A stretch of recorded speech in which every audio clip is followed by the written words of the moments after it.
अस्सलामु अलैकुम वरहमतुल्लाहि वबरकातुहू। अल्हम्दुलिल्लाहि वहदा वस्सलातु वस्सलामु अला मन ला नबिय्य बअदा व बाद। अऊज़ु बिल्लाहि मिनश शैतानिर रजीम। बिस्मिल्लाहिर रहमानिर रहीम। रब्बिश्रह ली सदरी व यस्सिर ली अमरी वहलुल उक़दतम मिन लिसानी यफ़क़हू क़ौली। उमर बिन ख़त्ताब रज़ियल्लाहु ताला अन्हु का इस्लाम कबूल करना। इस्लाम से क़ब्ल उमर इस्लाम के शदीद तरीन मुखालिफिन में से थे। वो शिद्दत ग़ज़ब और तबीयत की तेज़ी की वजह से मशहूर थे। मुसलमानों को उनके हाथों बड़ी तकलीफ़ों और सज़ाओं का सामना करना पड़ता था। उनके कुरैशी रिश्तेदार और बहनोई सईद बिन ज़ैद रज़ियल्लाहु ताला अन्हु कहते हैं, अल्लाह की कसम मुझे अच्छी तरह याद है कि उमर इस्लाम लाने से क़ब्ल मुझे और अपनी बहन को इस्लाम कबूल करने की पादाश में जकड़ दिया करते थे। एक रिवायत यूँ है, काश तू देखता कि जब उमर मुसलमान नहीं हुए थे और वो मुझे अपनी बहन को जकड़ दिया करते थे। मौलिक इब्न इसहाक़ की रिवायत है कि उम्मे अब्दुल्ला लैला जो आमिर बिन रबिया की बीवी थी, उन्होंने फरमाया, अल्लाह की कसम हम हबशा की तरफ कूच कर रहे थे। मेरे खाविन आमिर किसी काम से गए हुए थे कि उमर आ गए। उस वक्त वो अपने शिर्क पर कायम थे और हमें उनसे बहुत तकलीफ़ें पहुंची थी। वो मेरे पास आ गए और कहने लगे, उम्मे अब्दुल्ला तुम लोग कहीं जा रहे हो? मैंने कहा, जी हाँ, अल्लाह की कसम हम अल्लाह ताला की कुशादा ज़मीन पर कहीं चले जाएंगे। तुमने हमें बहुत सताया और हम पर जुल्म और सितम के पहाड़ तोड़े। उम्मीद है कि अल्लाह ताला हमारे लिए कोई राह नजात मुहैया फरमाएगा। ये सुनकर उमर सोच में पड़ गए। उन पर इस बात का बहुत असर हुआ और वो बहुत गमगीन हो गए। जब आमिर घर वापस आए तो लैला कहने लगी, अगर आप उस वक्त उमर की हालत देखते तो अंदाज़ा करते कि वो किस कदर गमगीन और परेशान रहे। आमिर कहने लगे, क्या तुम्हें तवक्को है कि वो मुसलमान हो जाएंगे? लैला ने कहा, हाँ। आमिर कहने लगे, हरगिज़ नहीं, ख़त्ताब का गधा तो मुसलमान हो सकता है मगर उसका बेटा उमर मुसलमान नहीं होगा, क्योंकि आमिर ने मुसलमानों के ख़िलाफ़ उमर की सख्तियाँ और जुल्म व सितम देख रखे थे। इस रिवायत से मालूम होता है कि उमर रज़ियल्लाहु ताला अन्हु पर हर चंद जहालत के पर्दे पड़े हुए थे, लेकिन उनके दिल में फितरत सलीम के पाकीज़ा जज्बात ने भी हलचल मचा रखी थी।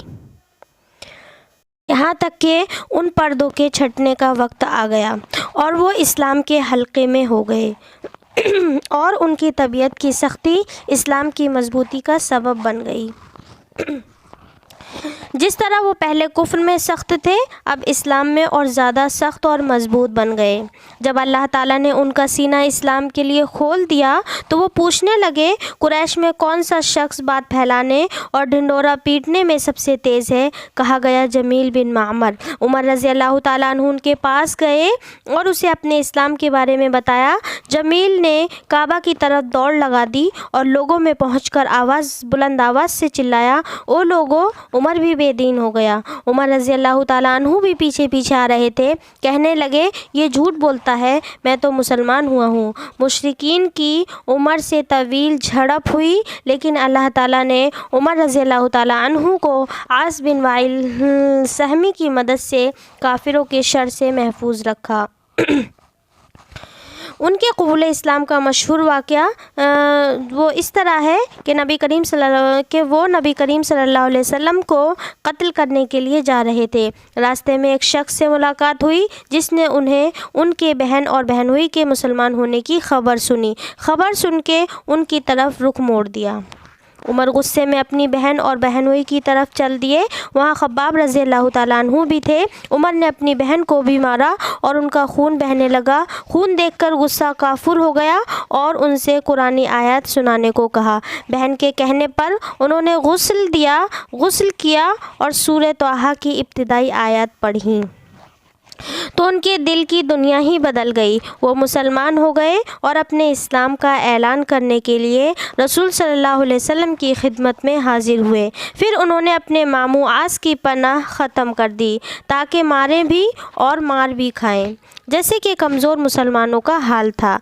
यहाँ तक कि अल्लाह ताला ने इस्लाम को इज़्ज़त नसीब फरमाई। عمر رضی اللہ تعالیٰ عنہ کا اسلام نبی کریم صلی اللہ علیہ وسلم کی دعا کا نتیجہ ہے۔ آپ دعا کیا کرتے تھے، اے اللہ ابو جہل اور عمر بن خطاب میں سے جو تجھے زیادہ پسند ہے اس کے ذریعے سے اسلام کو عزت نصیب فرما۔ اللہ تعالیٰ نے عمر بن خطاب رضی اللہ تعالیٰ عنہ کے حق میں دعا قبول فرمائی اور اسلام کو ان کے ذریعے سے عزت عطا فرمائی۔ اس کے بارے میں صحیح بخاری میں عبداللہ بن مسعود رضی اللہ تعالیٰ عنہ سے ایک روایت ہے، انہوں نے کہا جب سے عمر بن خطاب مسلمان ہوئے ہیں ہمیں عزت حاصل ہو گئی ہے۔ اس مفہوم کی بہت سی روایات ہیں جن سے پتہ چلتا ہے کہ اسلام کی مدد میں وہ عظیم حیثیت رکھتے تھے اور اس سلسلے میں انہوں نے بڑا اہم کردار ادا کیا۔ مورخ ابن اسحاق نے عمر رضی اللہ تعالیٰ عنہ کی روایت بیان کی ہے، انہوں نے کہا جب میں مسلمان ہوا میں نے سوچا کہ مکہ والوں میں کون رسول صلی اللہ علیہ وسلم سے سب سے زیادہ دشمنی رکھتا ہے۔ ذہن میں ابو جہل کا نام ابھرا، میں فوراً چل پڑا، اس کا دروازہ کھٹکھٹایا، وہ باہر نکلا، مجھے دیکھا تو کہنے لگا اہلاً و سہلاً، کیسے آئے؟ میں نے کہا میں تجھے خبردار کرنے آیا ہوں کہ میں اللہ تعالیٰ اور اس کے رسول محمد صلی اللہ علیہ وسلم پر ایمان لا چکا ہوں اور ان کی پیش کردہ تمام باتوں کی تصدیق کرتا ہوں۔ اس نے فوراً دروازہ بند کر لیا اور سرپٹا کر کہنے لگا اللہ تیرا بھی برا کرے اور اس پیغام کا بھی جو تو لے کر آیا۔ اسی طرح عبداللہ بن مسعود رضی اللہ تعالیٰ عنہ کا بیان ہے کہ عمر رضی اللہ تعالیٰ عنہ کا اسلام ایک فتح تھی، ان کی ہجرت مدد و نصرت تھی، ان کی حکومت رحمت تھی۔ ان کے اسلام لانے سے پہلے ہم کعبہ کے پاس نماز پڑھنے کا تصور بھی نہیں کر سکتے تھے۔ جب وہ مسلمان ہوئے تو انہوں نے مشرکین سے زبردست مقابلہ کیا، کعبہ کے پاس نماز پڑھی اور ہم نے بھی ان کے ساتھ مل کر نماز پڑھی۔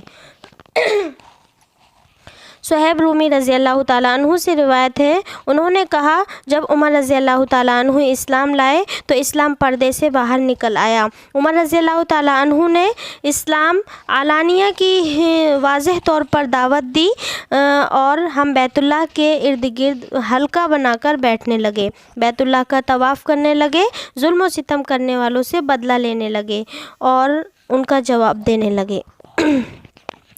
عبداللہ بن عباس رضی اللہ تعالیٰ عنہ سے مروی ہے، انہوں نے کہا جب عمر رضی اللہ تعالیٰ عنہ مسلمان ہوئے تو مشرکوں نے کہا اس قوم نے ہم سے پورا بدلہ لے لیا۔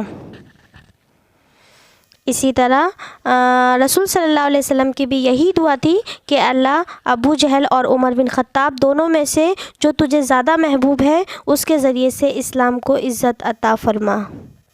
آخر میں مولا کریم سے دعا ہے کہ ہم تمام کو اپنے نبی کی سیرت سننے، سمجھنے اور پڑھنے کی توفیق دے جب تک زندہ رکھ دین اسلام پر، اور جب خاتمہ ہو تو خاتمہ بالخیر، آمین ثم آمین۔ السلام علیکم ورحمۃ اللہ وبرکاتہ۔